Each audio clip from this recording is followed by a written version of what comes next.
सभी बालकों और बालिकाओं को मेरा प्यार भरा नमस्कार। आज हम लोग बात करेंगे वैद्युत फ्लक्स की। यहां से ये चैप्टर एक अलग ही रुख ले लेता है। इससे पहले ही चैप्टर में आप पढ़ते हैं स्थिर वैद्युत बल के बारे में, विद्युत क्षेत्र के बारे में, लेकिन आगे ही चैप्टर में आपको पढ़ना है वैद्युत फ्लक्स, ओनली इलेक्ट्रिक फ्लक्स। अब कई बच्चों के मन में ये सवाल आ रहा होगा कि ओनली इलेक्ट्रिक फ्लक्स, केवल विद्युत फ्लक्स। विद्युत फ्लक्स तो एक छोटा सा टॉपिक है, बस 2 लाइन का परिभाषा ही तो है। तो आगे इस चैप्टर में बस विद्युत फ्लक्स कैसे पढ़ना है।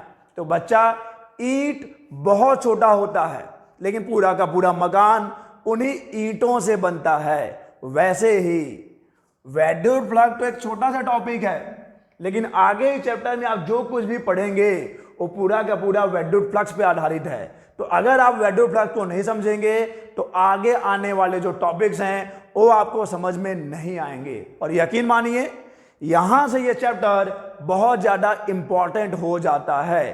आगे इस चैप्टर में आपको पढ़ना है गॉस का प्रमेय, गॉस के प्रमेय के अनुप्रयोग, जो कि बहुत बहुत बहुत ज्यादा इंपॉर्टेंट टॉपिक्स हैं, क्योंकि वहां से सवाल पूछे जाते हैं और वहां से क्वेश्चंस आपके एग्जाम में आएंगे ही, चाहे आप किसी भी बोर्ड से क्यों ना हो। तो अगर आपको गॉस का प्रमेय समझना है, गॉस के प्रमेय के अनुप्रयोग को समझना है, तो पहले आपको समझना पड़ेगा वैद्युत फ्लक्स, इलेक्ट्रिक फ्लक्स। तो चलिए मेरे साथ, आज हम लोग समझेंगे वैद्युत फ्लक्स। लेकिन वैद्युत फ्लक्स को समझने से पहले हम लोग समझ लेते हैं क्षेत्र सदिश को, एरिया वेक्टर को। एरिया तो आप जानते ही हैं, एरिया वेक्टर नया है। चलिए समझते हैं एरिया वेक्टर क्या है। जब भी हम लोग किसी पृष्ठ की बात करेंगे, सरफेस की बात करेंगे, तो बच्चा याद रखिए, किसी भी पृष्ठ का क्षेत्रफल हमेशा हम लोग क्या लेंगे, एक सदिश राशि होगी। किसी भी पृष्ठ का क्षेत्रफल एक सदिश राशि होगी। और आपको पता है कि भौतिक राशियां 2 प्रकार की होती हैं, एक होता है अदिश और एक होता है सदिश। अदिश राशियों में केवल परिमाण होता है, उनसे दिशा का ज्ञान नहीं होता। और सदिश राशियों में परिमाण के साथ साथ दिशा भी होता है, उनसे दिशा का ज्ञान भी होता है। तो जब हम लोग बोल रहे हैं क्षेत्र सदिश है, किसी भी पृष्ठ का क्षेत्रफल एक सदिश राशि है, तो उसमें परिमाण भी होगा और डायरेक्शन भी होगा, दिशा भी होगा। चलिए हम लोग एक समतल पृष्ठ लेते हैं। यहां पर इस पृष्ठ को हमने यहां पर प्रोजेक्ट कर दिया है। तो ये जो दिख रहा है ना बच्चा, ये ब्लू कलर, यही आपका है पृष्ठ। अच्छे से बनाएं इसको। ये हो गया आपका पृष्ठ, और इस पृष्ठ का क्षेत्रफल है डेल एस, जो केवल परिमाण को बता रहा है। लेकिन हमने बोला है कि पृष्ठ का क्षेत्रफल एक सदिश राशि है, तो उसमें डायरेक्शन भी है। चलिए देखते हैं इसका डायरेक्शन किधर होगा। वेक्टर डेल एस का डायरेक्शन किधर होगा। तो बच्चा, अगर ये पृष्ठ है तो ये जो हमने डेल एस बोला है, ये इस पृष्ठ का क्षेत्रफल हो जाएगा। वेक्टर डेल एस क्षेत्र सदिश का डायरेक्शन होता है उस पृष्ठ के अभिलंब की दिशा में, नॉर्मल अभिलंब की दिशा में होगा। यानी कि जब हम लोग बोलेंगे वेक्टर डेल एस, तो ये होगा इस पृष्ठ के अभिलंब की दिशा में। ये दिखाता है वेक्टर डेल एस को। और चलिए अब हम लोग मान लेते हैं कि अभिलंब की दिशा में एक एकांक सदिश है एन कैप। एकांक सदिश जानते हैं ना, एकांक सदिश जिसका परिमाण 1 होगा और जो बस डायरेक्शन बताने के काम आता है। तो एन कैप है अभिलंब के अनुदिश एकांक सदिश। तो जब आप वेक्टर डेल एस की बात करेंगे तो इसका परिमाण तो डेल एस हो गया, और डायरेक्शन के लिए आपने एन कैप यूज कर लिया। और एन कैप किधर की तरफ है, एन कैप इस पृष्ठ पर खींचे गए अभिलंब की दिशा में है। यानी कि वेक्टर डेल एस क्षेत्र सदिश की दिशा क्या होती है, पृष्ठ के अभिलंब की दिशा में होती है। और एक चीज और आपको बता दें, हालांकि हम लोग उतना ज्यादा केयर नहीं करते हैं, लेकिन फिर भी आपको बता देते हैं कि जब आप अभिलंब खींचेंगे, मान लीजिए एक क्षेत्रफल है और आपने अभिलंब खींच दिया, तो यह वेक्टर डेल एस को दिखाएगा, क्षेत्र सदिश की दिशा को दिखाएगा। और एक चीज और, ये जो अभिलंब की लंबाई है ये क्षेत्रफल के परिमाण को दिखाता है। अभिलंब की लंबाई क्षेत्रफल के परिमाण को दिखाता है और अभिलंब की दिशा उस क्षेत्रफल के दिशा को दिखाती है, यानी क्षेत्र सदिश के दिशा को दिखाती है। इसका मतलब ये है कि अगर क्षेत्र छोटा है तो आपको छोटा सा अभिलंब खींचना है, पूरा नियम से चलोगे तो। अगर क्षेत्रफल बड़ा है तो आपको बड़ा सा अभिलंब खींचना पड़ेगा। अभिलंब की दिशा उस क्षेत्र सदिश की दिशा को दिखाएगी और इस अभिलंब की लंबाई उस क्षेत्रफल के परिमाण को दिखाएगा। हालांकि हम लोग इतना बारीकी से नहीं जाएंगे, हमको बस वहां पर डायरेक्शन से मतलब रहता है। ओके, लेकिन फिर भी आप ध्यान रखिएगा कि गुरुजी ने एक बात बताया था, सर ने ये बात बताया था। ओके, एक्चुअली में मेरे बच्चे मेरे को गुरुजी ही बोलते हैं, इसलिए मेरे मुंह से मेरे प्रति गुरुजी ही निकलता है। आप भी मुझे गुरुजी ही बोल सकते हो। ओके, तो चलिए बात हो गई क्षेत्र सदिश की कि किसी भी पृष्ठ का क्षेत्रफल क्या होगा, एक सदिश राशि होगा, परिमाण भी होगा, डायरेक्शन भी होगा। और डायरेक्शन किधर की तरफ होगा, किसी भी पृष्ठ का क्षेत्रफल का जो क्षेत्र सदिश होगा, किसी भी पृष्ठ का जो क्षेत्र सदिश होगा वो अभिलंब की दिशा में होगा। तो ये तो बात हो गई समतल पृष्ठ के लिए। अगर वक्र पृष्ठ हुआ तो कैसे करेंगे, अगर वक्र पृष्ठ हुआ तो कैसे करेंगे, तो भी कोई दिक्कत नहीं है। तब आपको क्या करना है, उस पृष्ठ को बहुत सारे छोटे छोटे अल्पांशों में बांट लेना है। अब आपको जिस जगह पे देखना है कि भाई यहां पे क्षेत्र सदिश की दिशा क्या है, उसके आसपास का एक छोटा सा क्षेत्रफल ले लीजिए। ये ले लिया छोटा सा क्षेत्रफल डेल एस, ये छोटा सा क्षेत्रफल डेल एस हो गया। तो डेल एस तो उसका परिमाण है। अब वहां पर एक अभिलंब खींच दीजिए, तो यही किसको दिखाएगा, डेल एस की दिशा को दिखाएगा। कोई दिक्कत नहीं है। अगर मैं बोलूं कि यहां पर क्षेत्र सदिश की दिशा क्या है, तो यहां पे अभिलंब ऐसा जाएगा ना, मतलब जैसा भी जाएगा जिधर की तरफ जाएगा ये हो जाएगा, ये हो जाएगा डेल एस। ओके, तो वक्र पृष्ठ के लिए आपको क्या करना होता है, उस पृष्ठ को बहुत सारे छोटे छोटे अल्पांशों में बांट देना है और जिस भी जगह पे आपको देखना है कि यहां पर क्षेत्र सदिश की दिशा क्या है, वहां पे अभिलंब खींच लीजिए, वहां पे आपको क्षेत्र सदिश की दिशा मिल जाएगी। तो ये था क्षेत्र सदिश का कॉन्सेप्ट। और याद रखिएगा, बस आपको याद ही इतना रखना है कि क्षेत्र सदिश की दिशा पृष्ठ के अभिलंबवत बाहर की तरफ होती है, बस इतना याद रखना है। क्षेत्र सदिश की दिशा पृष्ठ के अभिलंबवत, पृष्ठ के अभिलंब की दिशा में बाहर की तरफ होती है, बस इतना याद रखना है। ओके, और अब आते हैं हम लोग मेन मुद्दे पर, इलेक्ट्रिक फ्लक्स। देखिए, जिसको शब्दों का ज्ञान है उसको कॉन्सेप्ट को समझने में ज्यादा दिक्कत नहीं होती है। वैद्युत का मतलब आप समझ चुके हैं, फ्लक्स आप ऑलरेडी क्लास 11 में पढ़ चुके हैं। फ्लक्स का उपयोग हमने किया है हाइड्रोडायनामिक में, द्रव गतिकी में। और फ्लक्स का यूज हम लोग वहां पर किस लिए किए थे, द्रव के बहाव के लिए, द्रव के प्रवाह के लिए। फ्लक्स जो वर्ड है उसको हमने यूज किया था द्रव के प्रवाह के लिए, पानी, लेकिन जरूरी नहीं है कि पानी ही पर द्रव है, द्रव और भी बहुत सारी चीजें होती हैं, अल्कोहल भी द्रव है। तो द्रव के बहाव के लिए हम लोग यूज करते हैं वर्ड फ्लक्स। लेकिन यहां पे द्रव की बात नहीं होगी, यहां पे बात होगी विद्युत क्षेत्र रेखाओं की।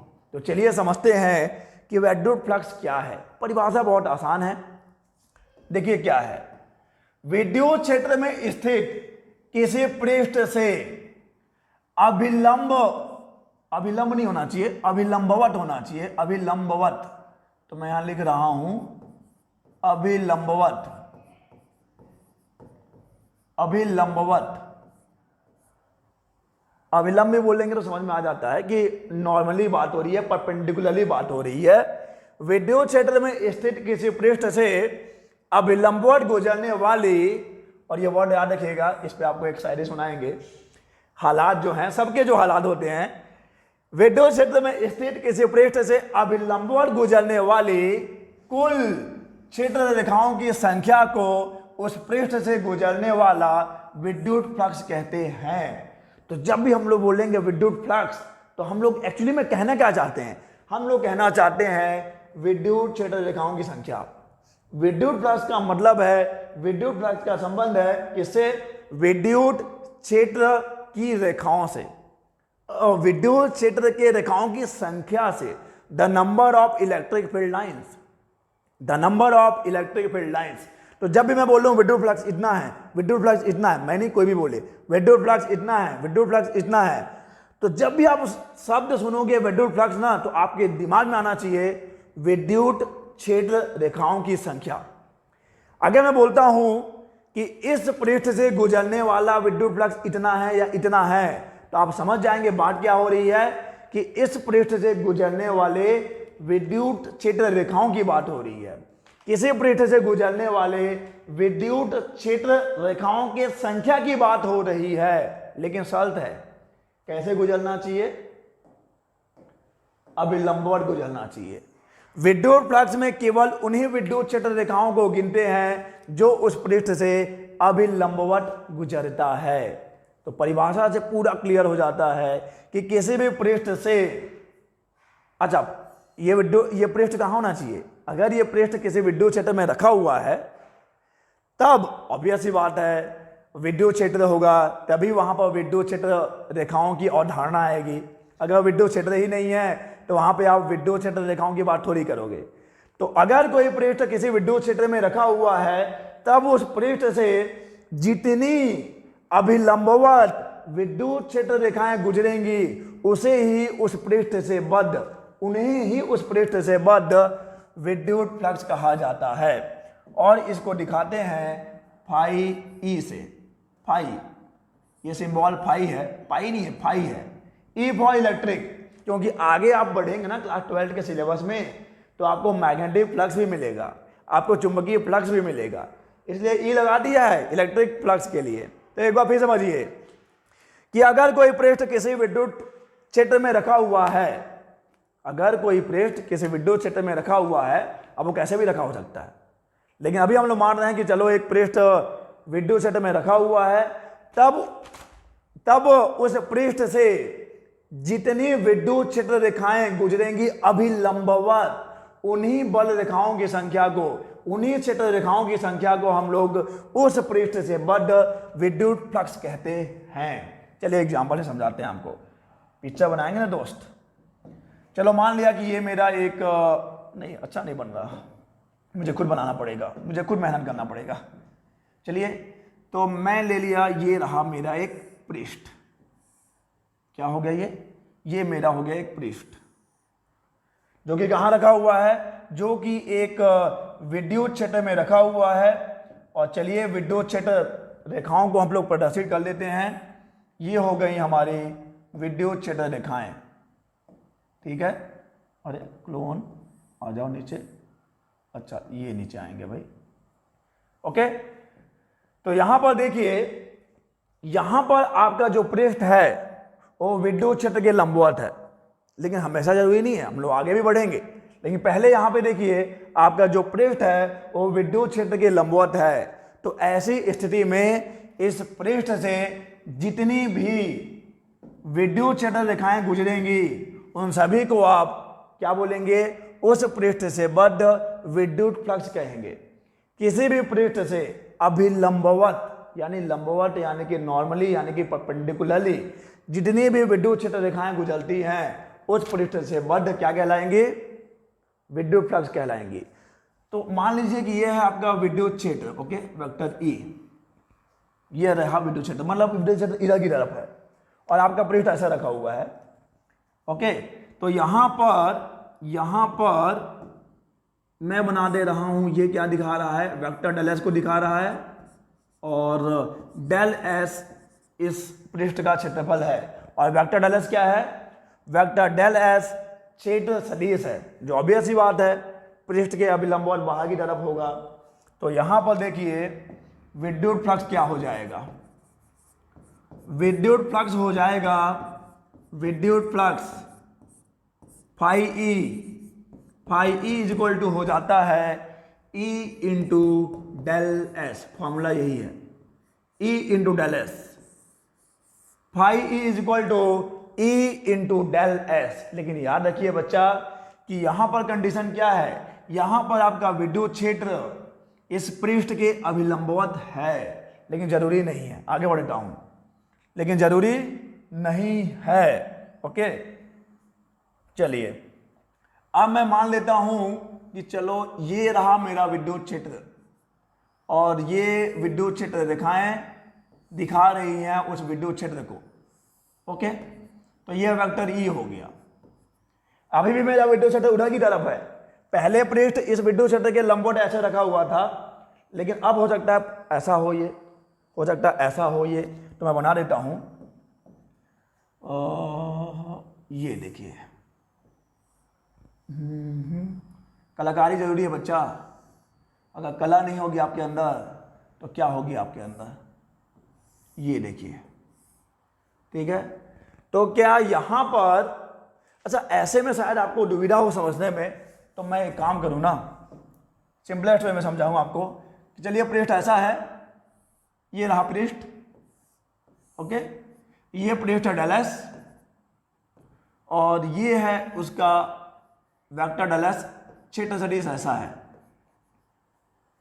लेकिन इसके पहले केस में क्या हो रहा था, विद्युत क्षेत्र उस पृष्ठ के अभिलंबवत था, तो कोई दिक्कत ही नहीं था। अगर विद्युत क्षेत्र पृष्ठ के अभिलंबवत है तो सबको गिनना है और फॉर्मूला सिंपल क्या हो जाएगा, phi E is equal to E into del S हो जाएगा। लेकिन अब हम लोग दूसरी स्थिति की बात कर रहे हैं। आप इस पे नजर मत डालिए, अभी आपको ये समझ में नहीं आएगा, इसको मैं छुपा ही देता हूं। ओके, यहां पर अगर हम लोग कंडीशन क्या लगा रहे हैं, कंडीशन हम लोग ये लगा रहे हैं कि अगर, अच्छा इसको छोटा किया था ना मैं, तो इसको मुझे बताना पड़ेगा कि अगर आपका पृष्ठ विद्युत क्षेत्र के लंबवत ना हो तो मैंने ये बना लिया पृष्ठ। ओके, और इस पृष्ठ का क्षेत्रफल कितना है, डेल एस है, और ये क्या दिखा रहा है, वेक्टर डेल एस क्षेत्र सदिश को दिखा रहा है, जो ऑब्वियस सी बात है इस पृष्ठ के अभिलंब की दिशा में होगा। किसी भी पृष्ठ का क्षेत्र सदिश उस पृष्ठ के अभिलंब की दिशा में होता है। और अब मान लीजिए कि आपका विद्युत क्षेत्र पृष्ठ के अभिलंबवत ना होके किसी कोण पे है, ऐसा है मान लो, ये है वेक्टर ई। ओके, आप और भी बना सकते हैं दिखाने के लिए, सजा सकते हैं, अगर सजाने की जरूरत पड़ी तो, पड़ गई जरूरत मान लो। ओह ठीक है, ये हो गया। तो यहां पर आपका विद्युत क्षेत्र पृष्ठ के अभिलंबवत नहीं है, यहां पे आपका विद्युत क्षेत्र इस क्षेत्र सदिश से थीटा कोण पे है। जरा याद रखिएगा, मैं, ये बहुत ही इंपॉर्टेंट पॉइंट है बच्चा कि थीटा क्या है। थीटा किसके किसके बीच का कोण है, मैंने क्या बोला कि विद्युत क्षेत्र जो वेक्टर ई है वो क्षेत्र सदिश से कितने कोण पे है, थीटा कोण पे है, यानी कि अविलंब से थीटा कोण पे है। तो मैं यहां पे लिख रहा हूं और ये आप बिल्कुल याद रखोगे, बिल्कुल आपके दिमाग में ये बैठ जाना चाहिए कि theta is the angle between, theta किसके किसके बीच का कोण है, थीटा विद्युत क्षेत्र और क्षेत्र सदिश के बीच का कोण है। और ये बिल्कुल आप याद रखेंगे हमेशा जब तक आप वेक्टर फ्लक्स पढ़ेंगे कि थीटा, जी थीटा की हम लोग बात कर रहे हैं, थीटा किसके किसके बीच का कोण है, थीटा इस क्षेत्र सदिश यानी कि अभिलंब, इस पृष्ठ का जो अभिलंब है उसके अभिलंब और विद्युत क्षेत्र के बीच का कोण है। Theta is the angle between electric field and area vector. Theta क्षेत्र सदिश और विद्युत क्षेत्र के बीच का कोण है। बिल्कुल भी ये नहीं सोचना कि theta is the angle between surface and electric field. मान लीजिए अभी ये इलेक्ट्रिक फील्ड को दिखा रहा है, ये सरफेस को दिखा रहा है, तो अगर इलेक्ट्रिक फील्ड ऐसा है तो यहां से आपको थीटा नहीं देखना है, यहां से थीटा नहीं होता है। सरफेस और इलेक्ट्रिक फील्ड के बीच का एंगल हमने थीटा नहीं लिया है, हमने थीटा लिया है ये जो क्षेत्र सदिश है, जो नॉर्मल है, जो अभिलंब है, इस क्षेत्र सदिश और विद्युत क्षेत्र के बीच के कोण को हमने थीटा लिया है। और हमने कहा है, हमने बोला है कि विद्युत क्षेत्र जो है हमारा वो इस क्षेत्र सदिश से थीटा कोण पे है। हम ये नहीं बोल रहे हैं कि विद्युत क्षेत्र इस सतह से थीटा कोण पे है। तो थीटा विद्युत क्षेत्र और सतह के बीच का कोण नहीं है, पृष्ठ के बीच का कोण नहीं है। Theta is the angle between vector E and vector del S. Okay, vector E and vector del S, ये याद रखेंगे आप। ओके, तो ऐसी स्थिति में इस पृष्ठ से गुजरने वाला विद्युत फ्लक्स कितना होगा बच्चा? क्योंकि परिभाषा तो ये कहता है कि पृष्ठ से जितनी अविलंबवत गुजरेंगी, पृष्ठ से जितनी अविलंबवत गुजरेंगी विद्युत बल रेखाएं, केवल उन्हीं को गिनना है। तो आप क्या करोगे? ऐसी स्थिति में आप इस विद्युत क्षेत्र के दो घटक करोगे। याद है ना, सदिशों को दो या दो से अधिक घटकों में विभाजित किया जा सकता है, वियोजित किया जा सकता है। तो विद्युत क्षेत्र एक सदिश राशि है, उस विद्युत क्षेत्र को आप दो घटकों में वियोजित कर लीजिए। जहां से थीटा बना है उधर कौन सा कंपोनेंट जाएगा? उधर जाएगा कॉस वाला कंपोनेंट, तो ई कॉस थीटा इधर जाएगा और इधर किधर आ जाएगा? ये आ जाएगा ई साइन थीटा। ठीक है, ये आपका ध्यान दीजिएगा, आप कोई भी डाउट होने नहीं चाहिए बच्चा। ये नॉर्मल है, ये क्षेत्र सदिश है, ये आपका विद्युत क्षेत्र है, ये आपका विद्युत क्षेत्र है।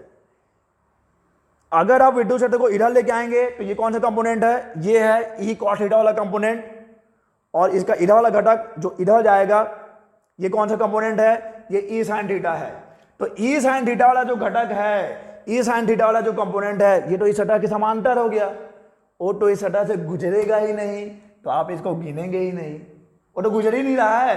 शर्त तो ये थी, शर्त तो ये थी कि अविलंबवत गुजरना चाहिए, लेकिन ये तो साला गुजर ही नहीं रहा है, तो उसको गिनना ही नहीं है।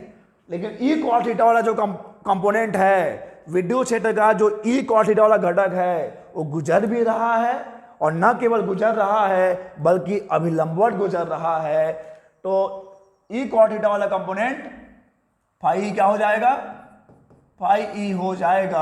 अच्छा, एक चीज आप बोलेंगे सर बुक में डेल फाई दिया है, तो देखो बच्चा, जब आप छोटा सा क्षेत्रफल लेते हो ना तो विद्युत फ्लक्स भी छोटा सा लोगे आप।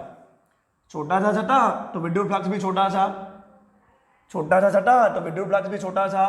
क्या हो जाएगा? ये हो जाएगा E cos theta into del S. अभी भी फॉर्मूला वही है कि जो भी विद्युत क्षेत्र उस सतह के अभिलंबवत है और उस सतह का जो क्षेत्रफल है उसी का गुणा कर दीजिए, आपको फ्लक्स मिल जाएगा। लेकिन इसको जमा लूंगा मैं तो मुझे मिलेगा E del S cos theta. ये एक सदिश राशि है, ये भी एक सदिश राशि है, और क्योंकि कॉस है तो ये दो सदिशों का कौन सा गुणनफल हो गया? ये दो सदिशों का अदिश गुणनफल हो गया, जिसे आप डॉट प्रोडक्ट बोलते हो या क्रॉस प्रोडक्ट भी बोल सकते हैं। तो vector E dot vector del S, del phi E is equal to हो गया, del phi E is equal to हो गया vector E dot vector del S. और इसी को मैंने यहां पर लिख रखा है आपके लिए, देख लो भाई। इस प्रकार किसी पृष्ठ से गुजरने वाला, अच्छा गुजरने से याद आया, मैं कुछ लाइनें सुनाने वाला था, सुनाएंगे, बिल्कुल सुनाएंगे। गुजरना है भी, बहुत ही मुकामों से गुजरना है अभी। इस प्रकार किसी पृष्ठ से गुजरने वाला विद्युत फ्लक्स विद्युत क्षेत्र वेक्टर ई और क्षेत्र सदिश वेक्टर डेल एस के अदिश गुणनफल के बराबर होता है। आप विद्युत फ्लक्स को ऐसे भी परिभाषित कर सकते हैं कि वेक्टर ई और वेक्टर डेल एस के अदिश गुणनफल के बराबर होता है। ये उसका मैथमेटिकल फॉर्म है बच्चा। किसी भी चीज की दो परिभाषा होती है, एक गणितीय परिभाषा और एक उसका भौतिक अर्थ। तो गणितीय परिभाषा क्या है, उसका वैल्यू कैसे मिलेगा आपको?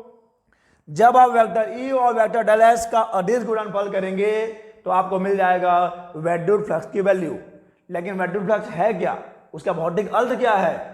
अगर किसी पृष्ठ में अगर किसी विद्युत क्षेत्र में कोई पृष्ठ रखा हुआ है तो उस पृष्ठ से विद्युत क्षेत्र रेखाएं जो कि अभिलंबवत गुजर रही हैं, उन्हीं विद्युत क्षेत्र रेखाओं की संख्या को आप कहते हैं उस पृष्ठ से बद्ध विद्युत फ्लक्स। किसी भी विद्युत क्षेत्र में अगर कोई पृष्ठ रखा है तो उस पृष्ठ से जो भी विद्युत बल रेखाएं अभिलंबवत गुजरेंगी, अभिलंबवत गुजरने वाली विद्युत बल रेखाओं की संख्या को ही हम लोग कहते हैं उस पृष्ठ से बद्ध विद्युत फ्लक्स। तो विद्युत फ्लक्स क्या है? विद्युत क्षेत्र रेखाओं की संख्या है जो अभिलंबवत गुजरती हैं। और अब बात गुजरने की कि बच्चा ये तुम्हारी भी वही स्थिति है, मेरी भी वही स्थिति है कि सभी पूछते हैं कि कैसे गुजर रही है। सभी पूछेंगे और भाई क्या हाल चाल है, तो सभी पूछते हैं कि कैसे गुजर रही है, कैसे गुजरती है, ये मैं जानता हूं। देखो यार, सबकी यही कहानी है। सब आपसे पूछेंगे और भाई क्या चल रहा है, तेरा तो बढ़िया है, तेरा तो मस्त है। तो सब ये पूछेंगे जरूर आपसे कि भाई जिंदगी कैसे चल रही है, कैसे गुजर रही है आपकी जिंदगी। लेकिन जिंदगी गुजर कैसे रही है ये मैं जानता हूं। मैं अपने हालात से वाकिफ हूं और आप अपने हालात से वाकिफ हैं। इसीलिए आपको किसी महान आदमी ने कहा है कि I am not the product of my circumstances, I am the product of my own decisions. मतलब मैं अपने जो मेरे आसपास है मैं उससे बना हुआ आदमी नहीं हूं। मैं आदमी हूं अपने निर्णयों से, मैं अपने जो डिसीजन लेता हूं उससे बना हुआ आदमी हूं। तो आपको भी वही करना है। I am not the product of my circumstances, I am the product of my own decisions. आपको अपने निर्णय लेने हैं, दूसरों को देख के नहीं लेना है कि ये वो कर रहा है, ये वो कर रहा है, ये वो बन रहा है तो मैं भी वही बनूंगा, या फिर सामने वाला ये बोल रहा है, सामने वाला वो बोल रहा है तो मुझे वैसे करना है। नहीं नहीं नहीं नहीं, you have to take your own decision. आपको अपना निर्णय खुद लेना है, चाहे दुनिया इधर की उधर क्यों ना हो जाए। लेकिन पहले हम लोग यहां जाते हैं। तो हम लोग बात कर रहे थे वेक्टर फ्लक्स की। तो del phi is equal to हो जाएगा vector E dot vector del S. Vector E यानी विद्युत क्षेत्र, वेक्टर डेल एस यानी कि क्षेत्र सदिश, इन दोनों के अदिश गुणनफल से आपको क्या मिल जाएगा, आपको मिल जाएगा विद्युत फ्लक्स। चलिए अब लगाता हूं मैं विशेष स्थिति, स्पेशल केस। ओह ज्यादा ही पीछे हो गया। ओके, मैं लगा रहा हूं बच्चा स्पेशल केस, और ये स्पेशल केस बहुत ही स्पेशल है, बहुत काम का है। मैं बार बार रिपीट कर रहा हूं कि बिना विद्युत फ्लक्स के आप नहीं समझ पाएंगे गॉस का प्रमेय, नहीं समझ पाएंगे आप गॉस के प्रमेय के अनुप्रयोग। Okay, special case number 1। और अब आपके मस्तिष्क की परीक्षा होगी, देखते हैं आप कितना समझ रहे हैं कि बस टाइम पास कर रहे हैं आप। नंबर 1, मैं बोलता हूं कि थीटा 0 है। अब आप बताओगे, मैं बोल रहा हूं कि थीटा 0 है, 0 को अच्छे से लिखूं, थीटा 0, थीटा 0 है। स्थिति नंबर 1, केस नंबर 1, थीटा 0 है। इसका क्या मतलब है, थीटा 0 है तो क्या विद्युत क्षेत्र इस सतह के समांतर हो गया कि विद्युत क्षेत्र इस सतह के लंबवत हो गया। तो आपको याद रखना पड़ेगा बच्चा कि हमने बोला है, हमने क्या बोला है कि ये तो हो जाएगा आपका वेक्टर डेल एस, और ये होता है वेक्टर ई, और यहां बनता है थीटा। तो जब थीटा 0 हो जाएगा मेरे बच्चे, जब थीटा 0 हो जाएगा तो ये इधर आ जाएगा, यानी विद्युत क्षेत्र इस क्षेत्र सदिश के अलोंग हो जाएगा, विद्युत क्षेत्र इस क्षेत्र सदिश की दिशा में हो जाएगा, तब थीटा 0 होगा। और इस स्थिति में विद्युत क्षेत्र क्या होगा, विद्युत क्षेत्र पृष्ठ के लंबवत होगा।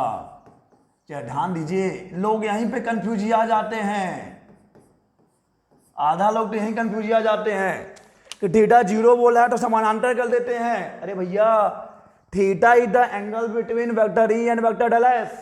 थीटा जो है वो क्षेत्र सदिश जो कि ये है, और विद्युत क्षेत्र जो कि इधर से यहीं से जा रहा है, तो वेक्टर ई और वेक्टर डेल एस के बीच का कोण है थीटा। तो जब थीटा 0 होगा तो जो आपका इलेक्ट्रिक फील्ड है, जो विद्युत क्षेत्र है, वो यूं घूम के किधर आ जाएगा, क्षेत्र सदिश की दिशा में आ जाएगा। और क्षेत्र सदिश इस सतह के लंबवत है, यानी कि विद्युत क्षेत्र भी क्या हो जाएगा, पृष्ठ के अभिलंबवत हो जाएगा। ओके, याद रखिएगा, जब हम लोग बोल रहे हैं theta 0, case number 1, theta is 0, तो विद्युत क्षेत्र क्या है, विद्युत क्षेत्र पृष्ठ के लंबवत होगा। फॉर्मूला क्या हो जाएगा बच्चा, डेल फाई ई, इसका एरिया डेल एस है, del phi E is equal to vector E dot vector del S. Okay, इसको आप क्या लिख सकते हैं, कॉस 0 लिखेंगे ना आप, क्योंकि वेक्टर ई और वेक्टर डेल एस के बीच का कोण क्या है, 0 है। कॉस 0 1 होगा, ई डेल एस हो जाएगा डेल फाई ई।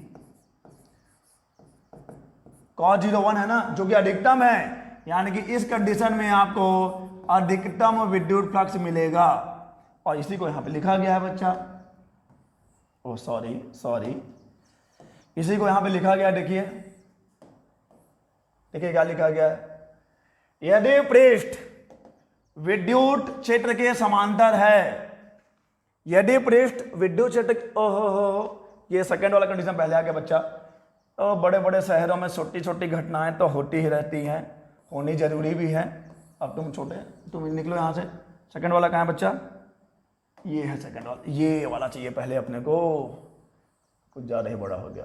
चलिए इसको पढ़िए भाई, क्या लिखा है देखिए, जब पृष्ठ विद्युत क्षेत्र के लंबवत होता है, जब पृष्ठ विद्युत क्षेत्र के लंबवत होता है तो उसे गुजरने वाला विद्युत फ्लक्स अधिकतम होता है।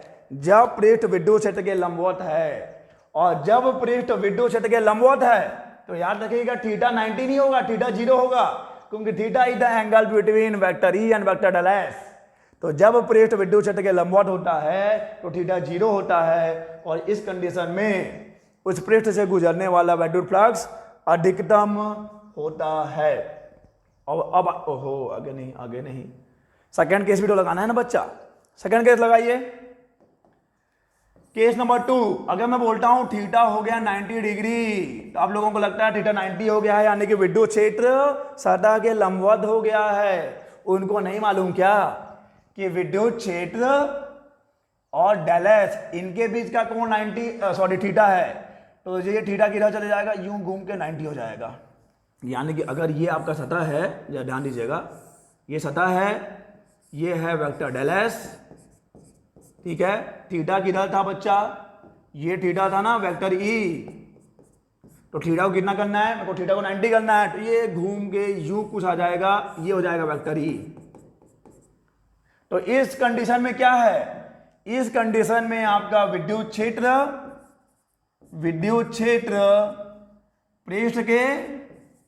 पृष्ठ के समांतर होगा।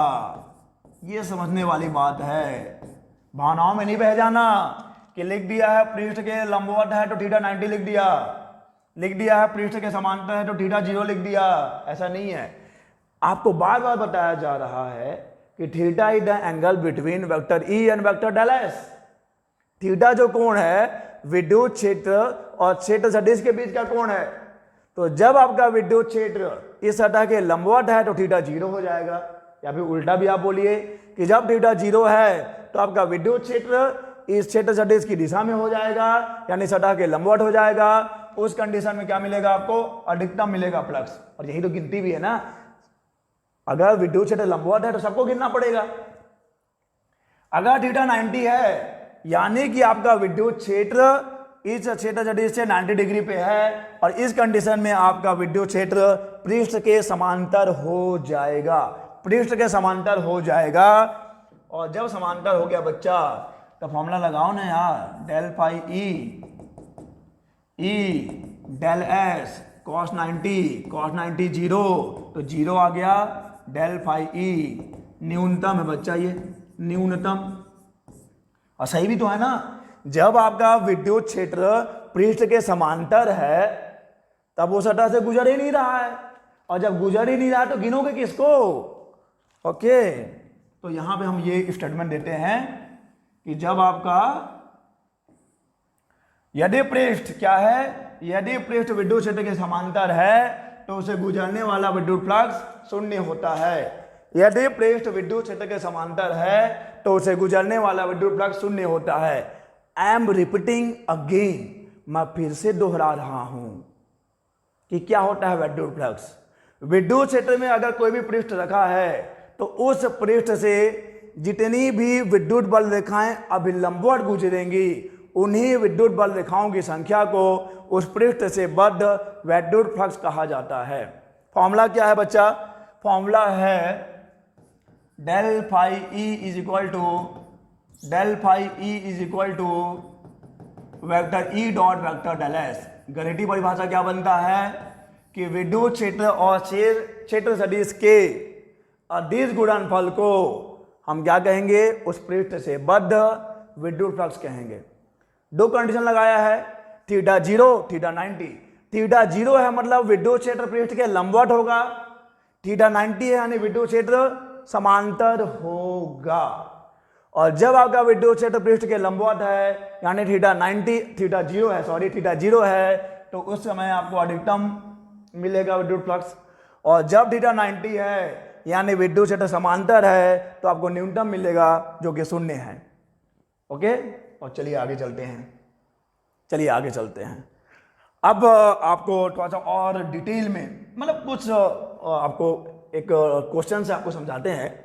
चलिए मान लेता हूं कि मेरे पास एक घन है, घन समझते हैं ना आप, घन तो बना ही लेंगे आप। ये रहा मेरा घन, ओके, ये रहा मेरा घन, ये रहा घन। चलिए बना लिया घन। ये घन है जो कि एक विद्युत क्षेत्र में रखा है और मान लेता हूं कि विद्युत क्षेत्र ऐसे है, यूं है विद्युत क्षेत्र, तो ये मैं बना रहा हूं, ये है विद्युत क्षेत्र। तो अब बताइए कि दो के सवाल मैं आपसे करूंगा, दो सवाल। पहला कि इस घन के प्रत्येक पृष्ठ से कितना विद्युत फ्लक्स गुजर रहा है, प्रत्येक पृष्ठ से, ये जो घन है इसके प्रत्येक पृष्ठ से कितना विद्युत फ्लक्स गुजर रहा है। और दूसरा सवाल ये है कि इस पूरे घन से कितना विद्युत फ्लक्स गुजर रहा है। मतलब पहला सवाल कि प्रत्येक पृष्ठ से बद्ध विद्युत फ्लक्स बताइए, और दूसरा सवाल कि पूरे घन से कितना है बद्ध विद्युत फ्लक्स उसको बताइए। बहुत आसान है बच्चा। चलो मान लेते हैं कि इस घन का जो प्रत्येक साइड है, भुजा है, प्रत्येक भुजा कितनी है, ये वाला भुजा नहीं है जो खाते हैं, ये भुजा है, साइड है ए, तो एरिया कितना हो जाएगा, एरिया ए स्क्वायर हो जाएगा। चलो कुछ नाम दे देता हूं मैं आपको, ये 1 हो गया, ये 2 हो गया, ये 3 हो गया, ये 4 हो गया, सामने वाला 5 हो गया, पीछे वाला 6 हो गया। घन में 6 सरफेस 6 पृष्ठ होता है ना, कैसे मेरे पास घन नहीं अभी, आप समझ जाओगे। एक इधर वाला पृष्ठ, एक इधर वाला पृष्ठ, एक पीछे वाला, एक आगे वाला, एक ऊपर वाला, एक नीचे वाला। क्लियर है? ओके, तो बहुत ही कॉमन सा सेंस है भाई, बहुत कॉमन सा सवाल है। विद्युत फ्लक्स इधर की तरफ है, इधर की तरफ है, विद्युत फ्लक्स इधर की तरफ है, ऐसे तो ही जा रहा है विद्युत फ्लक्स, ऐसे तो ही जा रहा है विद्युत फ्लक्स। विद्युत फ्लक्स यहां से आया, यूं निकल गया, और यहां से पास होगा क्या, यहां से गुजरेगा क्या, यहां से गुजरेगा क्या, सामने वाले से गुजरेगा क्या, पीछे वाले से गुजरेगा क्या, नहीं। क्यों गुजरेगा भाई, नहीं गुजरेगा, क्योंकि विद्युत फ्लक्स कैसा है, विद्युत फ्लक्स ऐसा है, वैसा नहीं जा रहा, वो ऐसा भी नहीं जा रहा। यानी कि विद्युत फ्लक्स केवल और केवल कहां से निकलेगा, कहां से, विद्युत फ्लक्स केवल और केवल कहां से बद्ध है, इस 1 से बद्ध है और इस 2 से बद्ध है। बाकी देखिए, इस वाले पृष्ठ से कितना विद्युत फ्लक्स, ऊपर वाले से 0 क्यों, क्योंकि बच्चा वहां से तो विद्युत क्षेत्र ही नहीं गुजर रहा, एक भी विद्युत फ्लक्स पास नहीं होगा।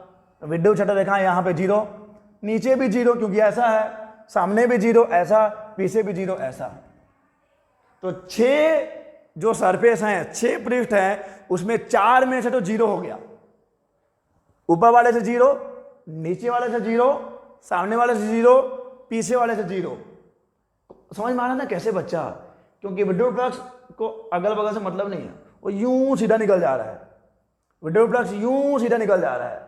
तो ये विद्युत फ्लक्स आया, इस सरफेस से गुजरेगा, इस सरफेस से गुजरेगा, पृष्ठ से गुजरेगा, इस पृष्ठ से गुजरेगा, इस पृष्ठ से नहीं जा रहा, इस पृष्ठ से नहीं जा रहा, इस पृष्ठ से नहीं जा रहा, पीछे वाले पृष्ठ से नहीं जा रहा। तो 3, 4, 5, 6 से कितना विद्युत फ्लक्स गुजरेगा, 3, 4, 5, 6 से विद्युत फ्लक्स कितना हो गया, 0 हो गया। Phi E will be 0, del phi E will be 0। Okay, 3, 4, 5, 6। अब लेकिन 1 और 2 के लिए देख लीजिए, 1 और 2 के लिए देख लीजिए, या ध्यान दीजिएगा कैसे। अब पहला जो पृष्ठ है ये कुछ ऐसा स्क्वायर है ना, स्क्वायर देखिए आप, ये भी है, मेरे पास सुविधा है, मैं जगह बना सकता हूं, काबिलियत है मेरे अंदर। तो ये पृष्ठ कैसा हो गया बच्चा, ये पृष्ठ ऐसा है, ये पहला पृष्ठ है, ये विद्युत क्षेत्र कुछ ऐसा है, बहुत सही, ये ए है, ये भी ए है, एरिया कितना हो गया, डेल एस वहां पे हो जाएगा A square, del S A square हो जाएगा, और डेल एस वेक्टर क्या होगा, वेक्टर डेल एस भी इधर की तरफ ही होगा, वेक्टर डेल एस पृष्ठ के अभिलंब और बाह्य की तरफ। और अगर यहां पे आपको निकालना है डेल फाई ई, तो फॉर्मूला क्या है बच्चा, vector E dot vector del S, E del S cos कितना 0 ना, दोनों एक ही डायरेक्शन में है, वेक्टर ई और वेक्टर डेल एस दोनों एक ही डायरेक्शन में है, कॉस 0 1 हो जाएगा, ई इंटू ए का स्क्वायर, तो डेल फाई ई कितना आ गया, ई ए स्क्वायर, ई ए स्क्वायर आ गया बच्चा। समझे कि नहीं बच्चा। इस वाले पृष्ठ से, ये जो पहला पृष्ठ है, यहां से कितना विद्युत फ्लक्स गुजर रहा है, ई ए स्क्वायर विद्युत फ्लक्स गुजर रहा है। और अब देखिए ये वाला जो पृष्ठ है सेकंड वाला, इधर वाला, ये जो पृष्ठ है, ये रहा आपका सेकंड वाला पृष्ठ, इधर की तरफ, इधर की तरफ, इधर की तरफ, विद्युत क्षेत्र इधर की तरफ ही है मेरे भाई, बालक बालिका, विद्युत क्षेत्र इधर की तरफ है, लेकिन क्षेत्र सदिश किधर होता है, पृष्ठ के अभिलंबवत बाहर की तरफ मेरे भाई, पृष्ठ के अभिलंबवत बाहर की तरफ होगा, हम अंदर की तरफ नहीं, पृष्ठ के अभिलंबवत बाहर की तरफ। इसका क्षेत्र सदिश इधर, इसका क्षेत्र सदिश इधर, इसका क्षेत्र सदिश इधर, इसके पीछे जो पृष्ठ है उसका क्षेत्र सदिश उधर, इसका क्षेत्र सदिश इधर, इसका क्षेत्र सदिश इधर, तो ये vector E vector del S. तो यहां पे जब आप, अच्छा इसका भी एरिया ए स्क्वायर ही है, इसमें कोई प्रॉब्लम नहीं है। तो जब यहां पे आप डेल फाई ई निकालेंगे मेरे भाई, तो कितना आएगा, vector E dot vector del S, E del S cos 180, vector E और वेक्टर डेल एस दोनों के बीच का एंगल 180, कॉस 180 माइनस 1 होगा, माइनस ई ए स्क्वायर हो जाएगा। तो 3 4 5 6 से 0 फ्लक्स गुजर रहा है, पहले पृष्ठ से ई ए स्क्वायर, दूसरे पृष्ठ से ई ए स्क्वायर, डायरेक्शन इधर की तरफ है बस, और कोई मतलब नहीं है, ई ए स्क्वायर। और अब देखिए जब हम लोगों ने पूछा है कि पूरे संपूर्ण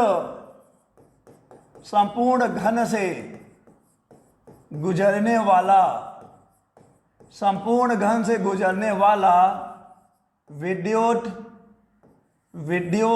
फ्लक्स कितना होगा मेरे भाई, ओके। तो फाई ई निकाल लेते हैं, पहले से कितना, पहले से ई ए स्क्वायर, दूसरे से कितना माइनस ई ए स्क्वायर, बाकी से तो 0 है ना, 3 से 4 से 5 से 6 से 0 है, तो ई ए स्क्वायर माइनस ई ए स्क्वायर कितना हो जाएगा, 0 हो जाएगा। और यहीं पे लोग फंस जाते हैं, नहीं समझ लगा पाते दिमाग। बच्चा बात ये है, वो आगे नहीं जाओ, पीछे ही आओ। आप सिंपल सा कॉन्सेप्ट ये लेके चलिए, अगर विद्युत क्षेत्र सरफेस से बाहर आ रहा है, तो अगर विद्युत क्षेत्र पृष्ठ से बाहर आता है, तो वहां पर ना हम लोग विद्युत फ्लक्स को धनात्मक लेते हैं। अगर विद्युत क्षेत्र सतह के अंदर जा रहा है, तो वहां पे हम लोग विद्युत क्षेत्र को ऋणात्मक लेते हैं।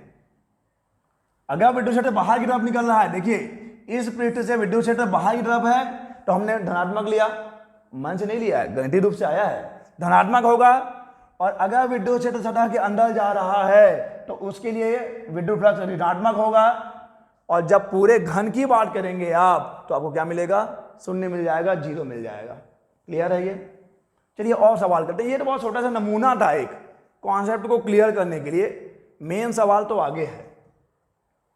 ये रहा पहला सवाल, चलिए देखते हैं। मैं हर बार ये कहता हूं कि आपने कॉन्सेप्ट को कितनी अच्छी तरीके से समझा है। अगर ये परखना है तो न्यूमेरिकल सॉल्व करिए, आंकिक प्रश्न हल करिए। अगर आप न्यूमेरिकल सॉल्व कर लेते हैं तो बेशक आपने कॉन्सेप्ट को समझ लिया है, लेकिन अगर आप न्यूमेरिकल आंकिक प्रश्न नहीं बना पा रहे हैं, तो आप रटने की कोशिश कर रहे हैं, और रटने से कुछ होगा नहीं, आपको समझना पड़ेगा। अगर आप आगे जाना चाहते हैं तो केवल नंबर नहीं लाना है ना, आगे जाना है, मतलब जिंदगी में अगर प्रगति करना है तो नंबर तो आप रट के ले आ पाएंगे, नंबर तो बिल्कुल रटने से आ जाएगा, लेकिन नंबर काम नहीं आएगा। अगर किसी एग्जाम में बैठोगे, अगर आप कंपटीशन में उतरोगे ना बच्चा, तो आपका कॉन्सेप्ट कितना क्लियर है ये देखा जाएगा, मतलब लोग नहीं देखेंगे, आपको कुछ समझ में आ जाएगा। तो चलिए भाई, पहला सवाल है कि एक विद्युत क्षेत्र है भाई, विद्युत क्षेत्र वेक्टर ई कितना है 3i cap plus 2j cap plus 4k cap. और कहने का मतलब यह है कि इस विद्युत क्षेत्र का एक घटक x की तरफ है, कुछ घटक y की तरफ है, कुछ घटक z की तरफ भी है। व्यक्त किया जाता है एक्स वाई तल में। तो पहले तो मैं बना लूं यार, ये मान लीजिए x है, ये मान लीजिए y है, और सामने की तरफ कौन है, सामने की तरफ z है भाई। तो एक्स वाई तल क्या हो जाएगा, एक्स वाई तल मेरा ये बोर्ड ही हो जाएगा, ये मेरा जो स्मार्ट बोर्ड है वही एक्स वाई तल हो जाएगा। ठीक है, okay, this is X, this is Y and this is Z जो बाहर आ रहा है। तो जब हम लोग बोल रहे हैं एक्स वाई तल, यानी एक्स वाई तल यही है, यही एक्स वाई तल है। ठीक है, 5 मात्रक क्षेत्रफल से गुजरने वाले विद्युत फ्लक्स की गणना कीजिए। तो मान लीजिए कि ये जो क्षेत्रफल है कितना दिया है, यही क्षेत्रफल आपको दे दिया है कितना 5 मात्रक। अब वो कितना भी हो सकता है, मीटर स्क्वायर हो सकता है, सेंटीमीटर स्क्वायर हो सकता है, किलोमीटर स्क्वायर हो सकता है। डेल एस कितना है बच्चा, डेल एस है 5। ये परिमाण दिया है बस। अगर मैं बोलूं कि भैया वेक्टर डेल एस कितना है, अब बताइए, अगर ये पृष्ठ इस एक्स वाई तल में है, अगर ये पृष्ठ एक्स वाई तल में है, तो वेक्टर डेल एस किधर होगा, इधर की तरफ होगा ना, उस पृष्ठ के अभिलंबवत होगा, यानी किसकी तरफ होगा, जेड की डायरेक्शन में होगा। और जेड की डायरेक्शन में होगा मतलब कौन सा कैप, के कैप। दिक्कत नहीं होना चाहिए बच्चा। ये देखिए, ये हो गया एक्स, ये हो गया वाई, और ये हो गया जेड। ठीक है, और आपका क्षेत्रफल कौन सा है, एक्स वाई तल है, तो ये एक्स वाई तल हो जाएगा। ये जो आपको कॉपी दिख रहा है ये एक्स वाई तल है। तो परिमाण तो दिया है 5 मात्रक का परिमाण है।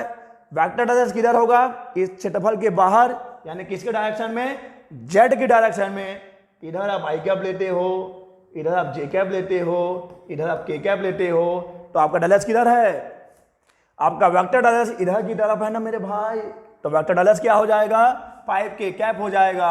अब कोई मुश्किल नहीं, कोई परेशानी नहीं, क्योंकि इसके बाद का पूरा ज्ञान तो मैं दे ही चुका हूं।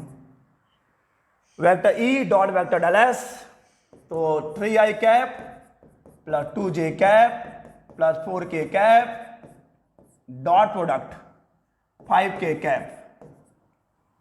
ठीक है, पूरा कहानी लिख दूं क्या, पूरा अगर कहानी लिखूंगा तो मैं लिखूंगा 0i cap plus 0j cap plus 5k cap. और आपको पता है डॉट प्रोडक्ट में क्या होता है, डॉट प्रोडक्ट में आई का आई से होता है, जे का जे से होता है, के का के से होता है। तो आई का आई से हुआ तो आई कैप डॉट आई कैप तो 1 होता है, लेकिन 3 इंटू 0 0 हो गया, 2 इंटू 0 0 हो गया, 5 चौक 20, के कैप डॉट के कैप 1 हो गया। तो यह जाएगा 20 मात्रक, क्योंकि कोई यूनिट दिया नहीं है इसलिए हम लोग इसको मात्रक ही लिख देते हैं, 20 मात्रक। ये हो जाएगा फाई ई। आपका जो सतह दिया है ना 5 मात्रक का, वहां से इतना विद्युत फ्लक्स गुजरेगा, और आपका सतह है कहां पे, एक्स वाई तल में है, इसीलिए इसका जो क्षेत्र सदिश होगा वो जेड के अनुदिश होगा। क्लियर है ये, क्या ये क्लियर है ये? आगे चलिए, 2 सवाल तो मैं हल करूंगा और 1 सवाल आपको मिलेगा हल करने के लिए। ओके, ये मेरा आखिरी सवाल है, क्वेश्चन नंबर 2। एक समान विद्युत क्षेत्र वेक्टर ई कितना दिया है बच्चा, vector E, vector E is equal to 5 into 10 to the power 3 I cap लिख दिया है। यानी किसकी दिशा में है यह विद्युत क्षेत्र, ये विद्युत क्षेत्र एक्स अक्ष की दिशा में है। चलो हम अपना अक्ष भी बना लें, इधर हम लेंगे x, इधर लेंगे y और इधर लेंगे z। ओके, तो x y z, ये कौन सा कैप होता है, ये i कैप होगा, ये j कैप होगा, और इसकी दिशा में k कैप होगा। तो i कैप दिया है, यानी कि आपका विद्युत क्षेत्र किधर की तरफ है, x अक्ष की दिशा में है, तो क्यों ना उसको भी बना दिया जाए बच्चा। ये है आपका विद्युत क्षेत्र वेक्टर ई। ओके, अब यहां पर 10 सेंटीमीटर भुजा का एक वर्ग है, ए कितना है, ए इज इक्वल टू 10 सेंटीमीटर। तो अगर आप पूरा एरिया निकालते हैं तो कितना हो जाएगा, 10 into 10 is equal to 100 centimetre square. Centimetre square है, ऐसा ही मात्रक मिलेंगे तो कितना हो जाएगा, 100 into 10 to the power -4 metre का स्क्वायर। अगर मैं बात करूं वेक्टर डेल किधर होगा बच्चा, वेक्टर डेल किधर होगा, तो देखिए अब आपको समझना पड़ेगा कि ये जो वर्ग है, जो स्क्वायर है, वो कहां पर है, वाई जेड तल के समांतर है। ये वाई और ये जेड, यानी ये हो जाएगा, देखिए ये वाई है और ये जेड है, इसको आप वाई ले लीजिए, ये वाई है ये जेड है, तो आपका वर्ग ऐसा रखा हुआ है, तो आपका जो वेक्टर डेल आएगा वो किसके अलोंग होगा, एक्स की दिशा में होगा।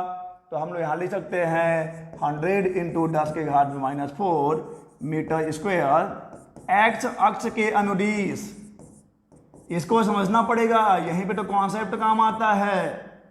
आपका जो वर्ग है ये वाई जेड समतल में है, और जो क्षेत्र सदिश होता है वो सतह के अभिलंबवत बाहर की तरफ। तो वाई जेड के लंबवत कौन है, एक्स अक्ष है, यानी कि वेक्टर डेल भी किधर होगा, एक्स अक्ष के अनुदिश होगा। तो इसको भी आप 100 इंटू 10 के घात में -4 आई कैप लिख सकते हैं, कोई दिक्कत नहीं है।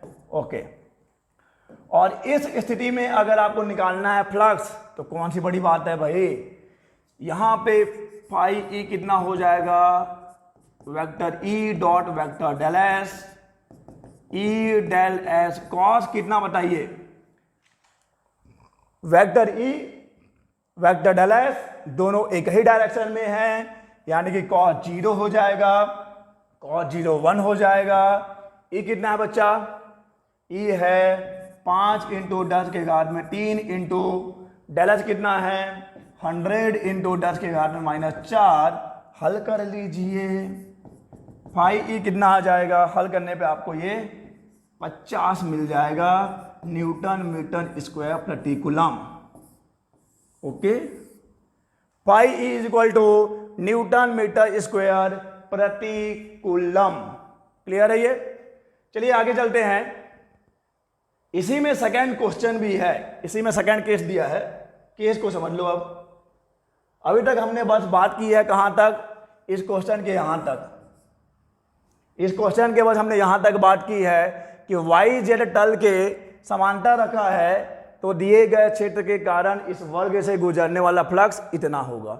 सेकंड केस क्या है, देखो इस क्वेश्चन का सेकंड केस क्या है कि यदि समतल एक्स अक्ष के साथ, समतल याद रखिएगा, समतल एक्स अक्ष के साथ 30 डिग्री का कोण बनाता हो, तो अब उसी वर्ग से गुजरने वाला विद्युत फ्लक्स कितना होगा।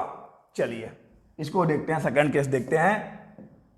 ये आपका y है, ये आपका x है, ये y है, ये x है, ये z है, ठीक है।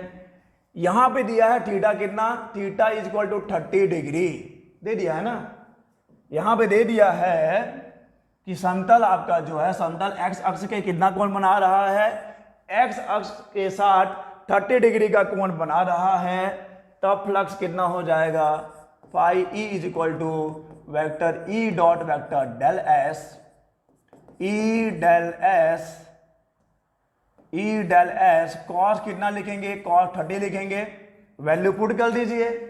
ई कितना है 5 इंटू 10 टू द पावर 5 है, ये 100 इंटू 10 टू द पावर -4 है, कॉस 30 कितना होता है, √3/2 होता है।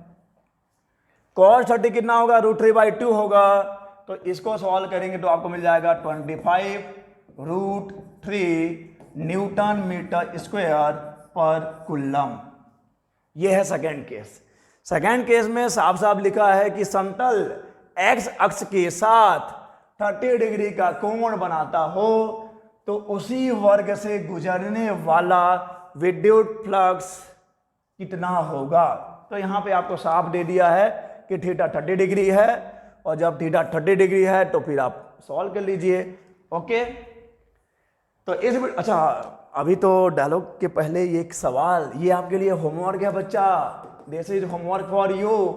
गृह कार्य है, असाइनमेंट है। दिए गए चित्र में जो कि एक घन है, गुजरने वाला नेट विद्युत फ्लक्स की गणना करना है। उस क्षेत्र में विद्युत क्षेत्र vector E is equal to कितना है, 2xi कैप द्वारा दिया जाता है। अब एक कंफ्यूजन मैं आपका क्लियर कर दूं, यहां पे जो वेक्टर E है वो कांस्टेंट नहीं है। आई कैप लिखा है यानी ऑब्वियस ही बात है, अगर आई कैप लिख दिया है यानी कि विद्युत क्षेत्र की दिशा किधर है, विद्युत क्षेत्र की दिशा है इधर की तरफ, वेक्टर ई इधर होगा, एक्स अक्ष के अनुदिश होगा। लेकिन ये एक्स का फंक्शन है, ये दूरी का फंक्शन है, दूरी पर निर्भर करता है। तो चलिए दूरी पर निर्भर करने का मतलब क्या है, ये आपका ओरिजिन है, ओरिजिन यानी कि आपका मूल बिंदु है, उसी मूल बिंदु पे आपका YZ समतल होगा, उसे ए दूरी पर आपका कौन सा समतल होगा, ये जो दूसरा वर्ग है। तो अगर मैं बोलूं लेफ्ट और राइट लेके चलते हैं, ये राइट वाला पृष्ठ है, ये लेफ्ट वाला पृष्ठ है, राइट वाला पृष्ठ, लेफ्ट वाला पृष्ठ। और मैं बाकी की बात क्यों नहीं कर रहा हूं, क्योंकि देखो बच्चा, ये कॉन्सेप्ट मैं पहले भी आपको समझा चुका हूं कि विद्युत क्षेत्र ऐसा है, एक्स अक्ष के समांतर है, तो यहां से कोई फ्लक्स जाएगा क्या, नहीं जाएगा। यहां से कोई फ्लक्स जाएगा क्या, नहीं जाएगा। यहां से कोई फ्लक्स जाएगा क्या, नहीं जाएगा। पीछे वाले से कोई फ्लक्स जाएगा क्या, नहीं गुजरेगा। जो भी विद्युत फ्लक्स गुजरेगा इस वाले पृष्ठ से और इस वाले पृष्ठ से गुजरेगा। इतना क्लियर है, क्योंकि ये पृष्ठ, सामने वाला पृष्ठ, पीछे वाला पृष्ठ, दोनों ही क्या है, विद्युत क्षेत्र के समांतर है। यानी कि विद्युत क्षेत्र ही नहीं गुजर रहा इन पृष्ठों से, तो वहां से कोई भी विद्युत फ्लक्स नहीं गुजरेगा। जो भी विद्युत फ्लक्स गुजर रहा है इस वाले पृष्ठ से और इस वाले पृष्ठ से गुजरेगा। तो चलिए पहले तो पता कर लीजिए कि ये जो राइट वाला पृष्ठ है यहां पर विद्युत क्षेत्र कितना होगा, तो वहां पर विद्युत क्षेत्र कितना हो जाएगा, 2 इंटू ये दूरी कितनी है, देखिए ये दूरी कितनी है, ये दूरी a है, तो ये हो जाएगा 2a, और मात्रक हम लोग लिख लेते हैं न्यूटन पर कूलम। हालांकि दिया नहीं है, मात्रक दिया नहीं है, चलो हम लोग ले लेते हैं कि SI मात्रक में न्यूटन प्रति कूलम। क्यों लिखा ऐसा, क्योंकि जो विद्युत क्षेत्र है वो किसका फंक्शन है, वो x पे निर्भर करता है बच्चा। यहां पे x 0 होगा, और इस पृष्ठ से कितना दूर है, इस वाले पृष्ठ से ये कितनी दूरी पे है, x दूरी इज इक्वल टू a है ना। यहाँ पे ये पृष्ठ जो राइट वाला पृष्ठ है, जो दायां वाला पृष्ठ है, वो a दूरी पर है, यानी इस वाले पृष्ठ पर विद्युत क्षेत्र कितना होगा, 2 इंटू a होगा। लेकिन ये जो पृष्ठ है ये कहां पे है, ये पृष्ठ तो उस मूल बिंदु पर ही है, यानी कि ये तो राइट वाले के लिए हो गया,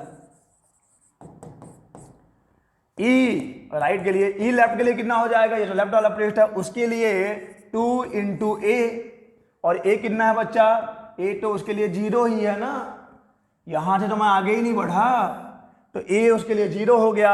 यानी यहां पे न्यूटन पर कूलम कितना हो गया, लेफ्ट वाले के लिए कितना हो गया, ये 0 हो गया। इस वाले पृष्ठ के लिए विद्युत क्षेत्र कितना है, इस वाले पृष्ठ के लिए विद्युत क्षेत्र 2a है, इस वाले पृष्ठ के लिए विद्युत क्षेत्र 0 है। ओके, और अब आप क्या करेंगे, दाएं पृष्ठ से गुजरने वाला, दाएं पृष्ठ से गुजरने वाला विद्युत फ्लक्स निकालिए पहले। विद्युत फ्लक्स कितना हो जाएगा, मैं लिख रहा हूं φe फॉर राइट वाले पृष्ठ के लिए। तो देखिए ये है आपका पृष्ठ, ये हो गया आपका राइट वाला पृष्ठ। ओके, और यहां पे जो क्षेत्र सदिश होगा वो लंबवत बाहर की तरफ होगा, विद्युत क्षेत्र भी लंबवत बाहर की तरफ है, यानी दोनों के बीच का कोण कितना है, 0 है। दिख भी रहा है ना कि विद्युत क्षेत्र सतह के लंबवत है, यानी कि अधिकतम विद्युत फ्लक्स गुजरेगा, क्षेत्र सदिश और विद्युत क्षेत्र के बीच का कोण 0 होगा, यानी कि यहां पे आप लिखेंगे vector E dot vector del S, जो उसका एरिया होगा कितना हो जाएगा, E del S cos 0 E कितना है वहां पे बताइए। इस वाले पृष्ठ के लिए ई कितना है 2a है ना, शायद देख लीजिए आप। उस वाले पृष्ठ के लिए ई कितना है 2a है, तो ये हो गया 2a और डेल एस a इंटू ए कितना हो जाएगा a स्क्वायर हो जाएगा, यानी 2a क्यूब हो जाएगा न्यूटन मीटर स्क्वायर प्रति कूलम।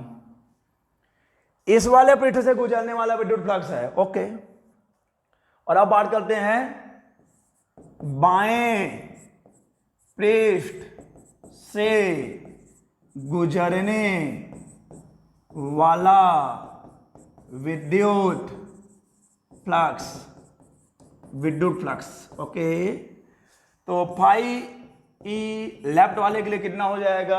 अरे यार, उसके लिए तो विद्युत क्षेत्र ही 0 मिला है, विद्युत क्षेत्र 0 है। डेल एस कितना हो जाएगा? डेल एस ए स्क्वायर हो जाएगा, और कॉस ऑब्वियस ही बात है 180 होता, कॉस 180 होता। क्यों होता कॉस 180? कॉस 180 क्यों होगा बच्चा? देख लीजिए कॉस 180 क्यों होगा। क्योंकि इस वाले पृष्ठ के लिए विद्युत क्षेत्र जा रहा है इधर की तरफ, लेकिन इसका जो क्षेत्र सदिश आ रहा है इधर की तरफ। तो वेक्टर ई और वेक्टर डेल एस दोनों विपरीत हैं, इसीलिए यहां पे आप लिखोगे cos 180, लेकिन कोई मतलब है नहीं, क्योंकि ई तो 0 है, तो यहां पे आपको क्या मिलेगा? ये 0 मिल जाएगा। विद्युत क्षेत्र 0 क्यों हो गया? क्योंकि विद्युत क्षेत्र दूरी का फलन है, दूरी पर निर्भर कर रहा है। ये वाला पृष्ठ x इक्वल टू 0 पे है, ये वाला पृष्ठ x इक्वल टू a पे है। तो x इक्वल टू 0 रखोगे तो ई लेफ्ट, इसके लिए विद्युत क्षेत्र 0 हो जाएगा, उसके लिए विद्युत क्षेत्र 2a हो जाएगा। बाकी आपको फॉर्मूला मालूम है। तो ये हो गया 2a क्यूब, राइट वाले पृष्ठ से गुजरने वाला विद्युत फ्लक्स, लेफ्ट वाले के लिए भी 0 आ गया। पूरे घन से, संपूर्ण घन से गुजरने वाला विद्युत फ्लक्स, संपूर्ण घन से गुजरने वाला विद्युत फ्लक्स कितना हो जाएगा? Phi E. केवल राइट वाले से तो गुजर रहा है कितना? 2a cube. बाकी ऊपर वाले के लिए 0, नीचे वाले के लिए 0, सामने वाले के लिए 0, पीछे वाले के लिए 0, और जो लेफ्ट में है दुर्भाग से उसके लिए भी 0। तो कितना आ गया? 2a क्यूब आ गया न्यूटन मीटर स्क्वायर प्रति कूलम आ गया। कोई दिक्कत है तो एक बात समझ लो, पीछे समझा देता हूं। ऐसा है आपका घन,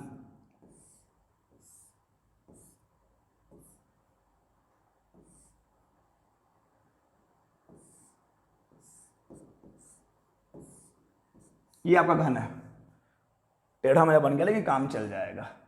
ओके, विद्युत क्षेत्र ऐसा है, ये है वेक्टर ई, इस सतह से नहीं गुजरेगा, नीचे वाले से भी नहीं गुजरेगा, सामने वाले से भी नहीं गुजरेगा, पीछे वाले से भी नहीं गुजरेगा।